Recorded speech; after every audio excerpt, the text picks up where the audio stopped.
لا علم ہے، پرواہ ہی نہیں۔ جب ہم کسی میت کو کندھا دیتے ہیں نا تو ہمارے دل میں پتہ کیا ہوتا ہے کہ بس اس کو ہی ہم نے کندھا دینا ہے، یہ فوت ہو گیا۔ شاید کہ ہم کندھا دیتے وقت ہمارے ذہن میں یہ تصور ہو، یہ خیال ہو کہ آج یہ جا رہا ہے، کل کوئی ہمیں کندھا دے گا، لیکن ہم یہ نہیں سوچتے، ہم کہتے ہیں نہیں بس ان نہیں مرنا ہے، یہ تو مر گیا نا، اسی ہمیشہ ہمیشہ واسطے۔ اقترب للناس حسابہم، حساب کا وقت، بھئی حساب تو قبر میں جاتے سار شروع ہو جانا ہے، قبر میں جاتے سار شروع ہو جانا ہے۔ تو اس لیے فرمایا کہ حساب کا وقت قریب ہے، دور نہیں ہے۔ یہ نہ سمجھو کہ ابھی بڑے سال پڑے ہیں، کوئی سال سول نہیں، کوئی صدیاں نہیں، کوئی ایک لمحے کا نہیں پتہ، اور آپ کا حساب شروع ہو سکتا ہے، شاید آج رات شروع ہو جائے۔ تو اس لیے یہ ذہن میں رکھنا چاہیے کہ حساب جو ہے وہ دور نہیں ہے، حساب کا وقت بہت قریب ہے، اور موت جو ہے وہ روزانہ انسان کو یاد کرتی ہے، قبر آوازیں مارتی ہے۔ تو اس لیے بندے کو یہ ذہن میں رکھنا چاہیے۔ ہم سمجھتے ہیں کہ ابھی پتہ نہیں کیا کیا ہونا ہے، پھر ہمارا حساب شروع ہونا ہے۔ 17ویں پارے کا آغاز جو ہے وہ سورہ انبیاء، یہ سورۃ انبیاء کی پہلی آیت ہے، اقترب للناس حساب۔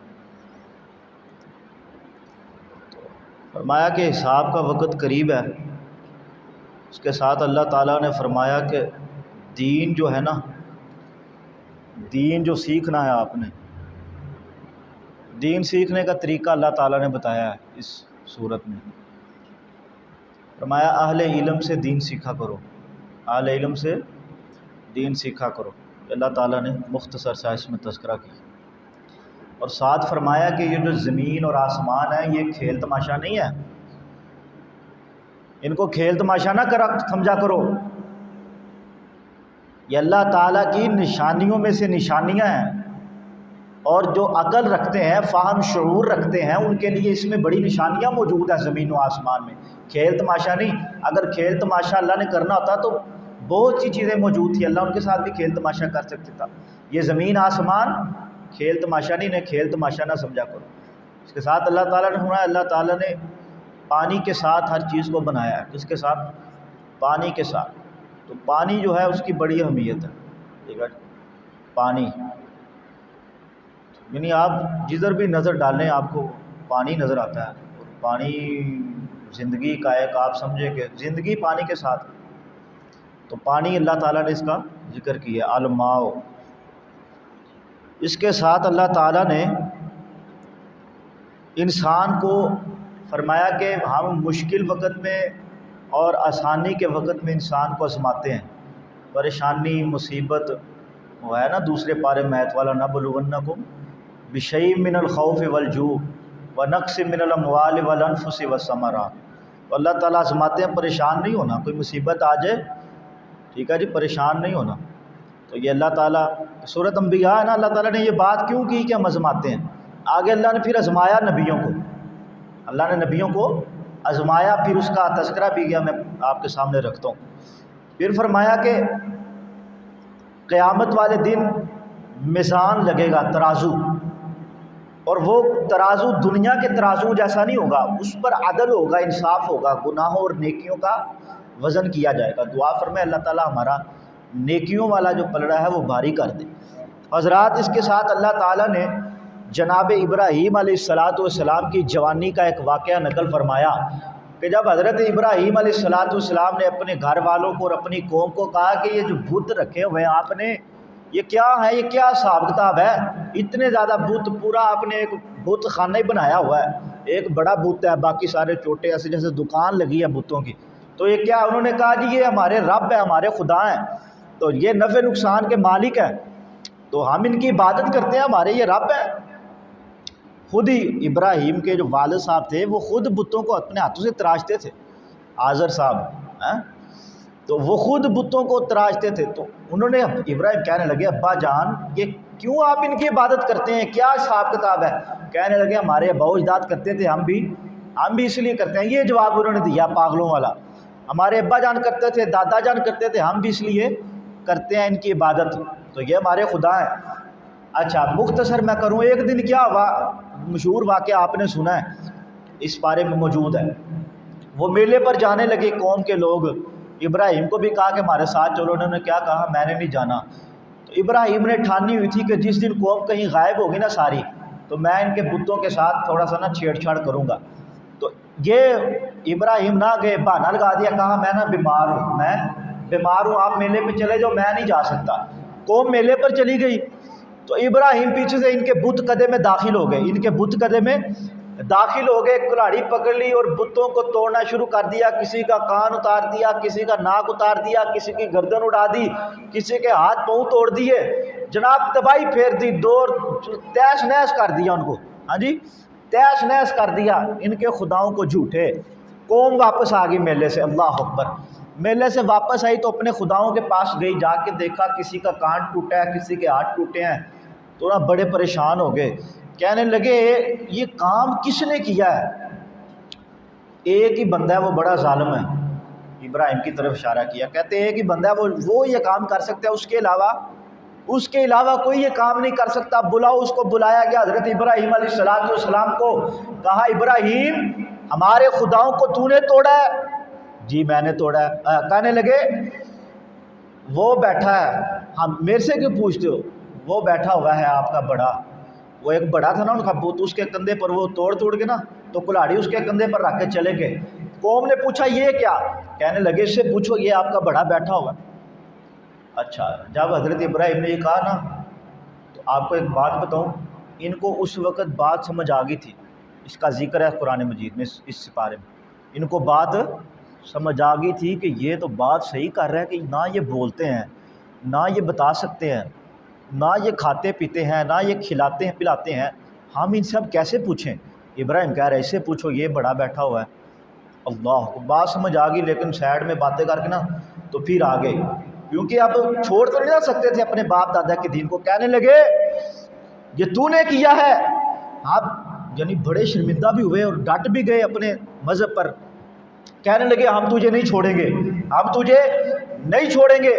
مختصر یہ کہ انہوں نے آگ جلائی اور جناب ابراہیم علیہ السلام کو آگ میں پھینک دیا. لمبا واقعہ, آگ میں پھینک دیا. قلنا یا نار کونی بردم و سلاما علی ابراہیم. اللہ کہتے ہیں ہم نے آگ کو حکم دے دیا کہ ٹھنڈی ہو جا. ہم نے آگ کو, محترم بھائیو, آگ کا کام کیا ہے؟ جلانا. چھری کا کام کیا ہے؟ کاٹنا. لیکن جب اللہ کا حکم آ جائے تو چھری بھی کاٹتی نہیں, مچھلی کھاتی نہیں, آگ جلاتی نہیں. پتہ چلا کہ یہ دنیا کی جتنے چیزیں ہیں یہ کس کے تابع ہیں؟ آپ چھری سے بکرے کو ذبح کرتے ہیں تو چھری بھی اللہ کے تابع ہے. محترم بھائیو یہ بات سمجھنے والی ہے. قلنا یا نار کونی بردم و سلاما علی ابراہیم. اللہ کہتے ہیں ہم نے آگ کو حکم دیا کہ ٹھنڈی ہو جا. ابراہیم کو آگ میں ڈالا ہے, وہ ایسے لگ رہے ہیں جیسے برف میں. سبحان اللہ, اتنا ٹھنڈا ماحول. تو اللہ تعالیٰ نے اپنے نبی کو بچا لیا. حضرات گرامی, پھر اس صورت میں اللہ تعالیٰ نے جناب داؤد, حضرت سلیمان, حضرت یونس علیہ السلام, یہ ان انبیاء کا ذکر کیا. جناب داؤد اور جناب سلیمان کی حکومت کا ذکر کیا, یعنی یہ بادشاہ تھے, ان کی حکومت کا اللہ تعالیٰ نے تذکرہ کیا. اور اس کے ساتھ اللہ تعالیٰ نے جناب ایوب علیہ السلام کی بیماری کا تذکرہ کیا. اتنی دیر وہ بیمار رہے اور شدید تکلیف میں زندگی انہوں نے بسر کی. بالآخر اللہ سے دعا کی کہ اللہ مجھے شفا عطا فرما. اللہ تعالیٰ نے شفا دی اور حضرت ایوب کی بیماری کو دور کیا. تو شفا دینے والی کس کی ذات ہے؟ اللہ تعالیٰ کی. نبی ایوب نے کس سے شفا مانگی؟ کسی بابے سے نہیں, اللہ سے دعا مانگی, اللہ تعالیٰ نے شفا عطا فرمائی. اور پھر اس کے ساتھ اس صورت میں جناب یونس, کیونکہ اس کا نام ہے سورت انبیاء. کیا نام ہے سورت کا؟ سورت انبیاء. تو اس میں نبیوں کی ذکر ہے. جناب یونس کا ذکر ہے کہ جب مچھلی نے کھا لیا, نگل لیا, کھایا تو نہیں, حالانکہ اس کا کام کھانا تھا, لیکن اللہ نے حکم دیا, مچھلی نگل گئی پیٹ میں. اللہ اکبر. تو کس کو پکارا؟ لا الہ الا انت سبحانک انی کنت من الظالمین.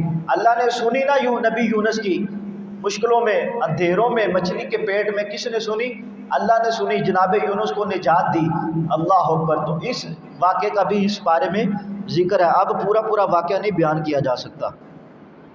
اور اس کے ساتھ اللہ تعالیٰ نے پھر نبی مکرم صلی اللہ علیہ وسلم کی ایک بڑی پیاری صفت بیان کی۔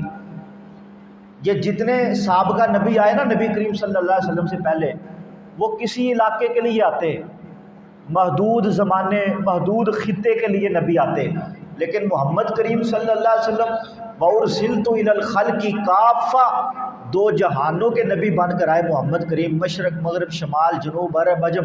صرف مکہ مدینے کے لیے نہیں آئے نبی بن کے، بلکہ اللہ فرماتے ہیں نبی کریم صلی اللہ علیہ وسلم دونوں جہانوں کے لیے نبی بن کر آئے صلی اللہ علیہ وآلہ وسلم۔ تو یہ نبی کریم صلی اللہ علیہ وسلم کی خوبی اللہ تعالیٰ نے بیان کی۔ سورۃ انبیاء کے بعد سورہ حج شروع ہو رہی ہے۔ کون سی سورت ہے؟ سورہ حج۔ اللہ تعالیٰ ہم سب کو حج کی سعادت نصیب فرمائے۔ سورہ حج کا آغاز ہو رہا ہے یا ایھا الناس اتقوا ربکم ان زلزلۃ الساعۃ شیء عظیم۔ اللہ اکبر۔ سورہ حج کے آغاز میں اللہ تعالیٰ نے قیامت کی ہولناکیوں کا ذکر فرمایا ہے۔ فرمایا کہ یا ایھا الناس اتقوا ربکم، دنیا کائنات کے لوگوں اللہ سے ڈر جو، ان زلزلۃ الساعۃ شیء عظیم، قیامت کا زلزلہ بڑا خطرناک ہے، زمین ہلا دی جائے گی۔ وَتَضَعُ كُلُّ ذَاتِ حَمْلٍ حَمْلَهَا وَتَرَى النَّاسَ سُکَارَىٰ۔ اللہ اکبر۔ فرمایا جو عورتیں حاملہ ہوں گی وہ اپنا حمل گرا دیں گی۔ دودھ پیتے بچے مائیں اپنی چھاتیوں سے کھینچ کے ان بچوں کو پرے پھینک دیں گی۔ ہر بندہ نشے کی حالت میں ہوگا، یعنی نشے کی حالت میں ٹینشن اتنی ہوگی، گرتا پھرے گا۔ وَتَرَى النَّاسَ سُکَارَىٰ۔ اللہ اکبر۔ نشے کی حالت میں ہوگا، حاملہ اپنا حمل گرا دیں گی، اپنے بچوں کو پھینک دیں گی، زمین ہل رہی ہوگی اپنا سارا۔ یہ اللہ تعالیٰ نے سورہ حج کے آغاز میں قیامت کی ہولناکیاں بیان کی۔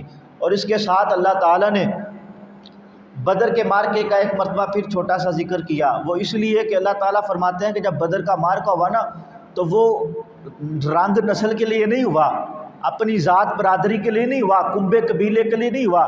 فرمایا بدر کا مارکا کس لیے ہوا؟ اللہ تعالیٰ کی توحید کے لیے ہوا۔ ٹھیک ہے جی، اللہ کے توحید، عقیدہ توحید پر بدر کا مارکا لڑا گیا۔ ٹھیک ہے جی، اس بات کا ذکر اللہ تعالیٰ نے کیا۔ اور پھر ساتھ ایک مرتبہ پھر جناب ابراہیم علیہ السلام کا تذکرہ کر دیا۔ ابراہیم کا تذکرہ قرآن مجید میں بہت مرتبہ آیا، آپ نے سن بھی لیا کئی دفعہ۔ کیوں آیا ہے؟ اللہ کے یار تھے۔ کس کے یار تھے؟ جناب ابراہیم اللہ کے یار تھے۔ خلیل اللہ کا لقب جناب ابراہیم کو ملا۔ اللہ نے بار بار تذکرہ جناب ابراہیم کا کیا۔ فرمایا ہم نے جناب ابراہیم کو خانہ کعبہ کے طور پر ایک عظیم عبادت کا ہم نے عطا فرمائی، اور پھر جناب ابراہیم کو حکم دیا کہ جو لوگوں کو شرک کی دل دل میں پھنسنے سے بچاؤ، ان کو شرک سے منع کرو۔ پھر اللہ تعالیٰ فرماتے ہیں ہم نے ابراہیم کو کہا کہ لوگوں کو حج کی دعوت دو۔ کس کی دعوت دو؟ لوگ حج کرنے کے لیے آئیں، پیدل بھی آئیں، اپنی دبلی اونٹنیوں میں بھی حج کرنے کے لیے دور دراز سے سفر کرنے کے لیے آئیں، پھر حج کریں، پھر ان گنتی کے چند دنوں میں قربانیاں کریں۔ جو چھپائے ہم نے حلال کر دیے ہیں، ان چھپاؤں کو حج کے دنوں میں کیا کریں؟ ان کی قربانی کریں۔ پھر اللہ نے قربانی کی بات کی تو قربانی کی قبولیت کا تذکرہ بھی فرما دیا، لن ینال اللہ لحومها ولا دماؤها ولکن ینالہ التقوی منکم۔ اللہ کہتے ہیں ہمیں آپ کا گوشت خون نہیں پہنچتا، آپ جس نے 20,000 کا بکرا کیا ہے، کسی نے 15 لاکھ کی قربانی کی ہے، ہمیں اس بات سے کوئی غرض نہیں، کوئی لین دینا نہیں۔ ہم تو دیکھتے ہیں کہ 20,000 کی قربانی کی ہے، اس کی قبول ہوئی ہے یا 15 لاکھ والے کی قبول ہوئی ہے، یہ اللہ نہیں دیکھتے۔ اللہ دیکھتے ہیں دلوں کا تقویٰ۔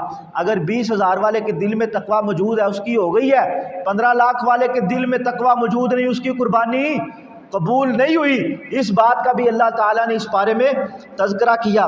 آخر میں پھر اللہ تعالیٰ نے دنیا کے جھوٹے خداؤں کو للکارا اور چیلنج کر دیا۔ مشہور آیت آپ نے سنی ہے، فرمایا کہ یہ دنیا کے جھوٹے خدا سارے مل جائیں، سارے مل جائیں، جو اپنے آپ کو حاجت روا، مشکل کشا، داتا، گنج بخش، رنج بخش کہتے ہیں، یہ سارے مل کے ایک مکھی نہیں بنا سکتے۔ اس دن بابا جی بھی ادھر تذکرہ کر رہے تھے، بیگم کوٹی صاحب، ایک مکھی بھی نہیں بنا سکتے۔ مکھی بنانا تو درکنار ایک پر بھی مکھی کا نہیں بنا سکتے۔ تو یہ 17ویں سپارے میں اللہ تعالیٰ نے بڑے اہم مسئلے اور واقعات بیان کیے ہیں۔